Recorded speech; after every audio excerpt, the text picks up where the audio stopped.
წყალმომარაგება და მეწყერსაწინააღმდეგო ღონისძიებები იქნება ქედის მომავალი წლის ბიუჯეტის პრიორიტეტები. საჯარო განხილვას საკრებულოს გამგეობის თანამშრომლები დაესწრნენ. ოპოზიციიდან მხოლოდ ბურჯანაძე დემოკრატების წევრი, რომელსაც ფინანსურ დოკუმენტთან დაკავშირებით საკუთარი მოსაზრება არ გამოუთქვამს. 1.400.000 ლარამდე დახარჯავს 2016 წელს ქედის მუნიციპალიტეტის წყალმომარაგების სისტემის მოწყობაზე.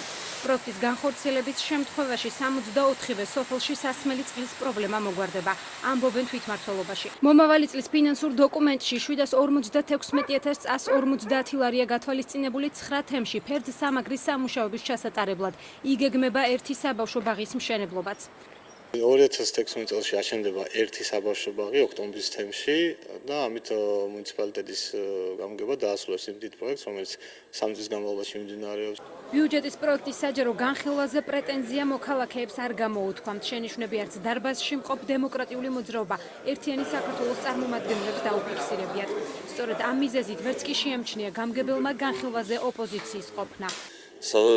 სასიამოვნო იქნებოდა, რომ ოპოზიციაც ყოფილიყო განხილვაზე. ფიქრობ, რომ უფრო კრიტიკული იქნებოდა შენიშვნები, უფრო მისაღები იქნებოდა. საჯარო განხილვაზე ვაიოს თემის მაჟორიტარმა დეპუტატმა სოფელში ჭაბურღილების მოწყობისთვის საჭირო თანხების გათვალისწინება მოითხოვა. მახუნცეთის თემის მაჟორიტარმა კი სპორტული მოედნის მშენებლობასა და სასმელი წყლის სისტემის რეაბილიტაციაზე გაამახვილა ყურადღება. შენიშვნები მქონდა მეც და ჩემ ფრაქციასაც, როგორც მაჟორიტარი, ესეც მქონდა ჩემს მახუნცეთის თემიდან შენიშვნები გათვალისწინებულია შევთანხმდით მეც და გამგებელი. თუ ის შენიშვნების დიდი ნაწილი თუ იქნება გათვალისწინებული, რაც ჩვენ გვაქვს წარმოდგენილი დაუჭერხარს, თუ არ იქნება გათვალისწინებული, მაშინ დავფიქრდებით ბიუჯეტის ხარაჯერას. პროექტის თანახმად ქედის მუნიციპალიტეტის 2016 წლის ბიუჯეტი 8.698.500 ლარით განისაზღვრა. რაც შეეხება ტრანსფერს 4 მილიონს მუნიციპალიტეტი რეგიონის, ხოლო 3.800.000 ლარს ცენტრალური ბიუჯეტიდან მიიღებს.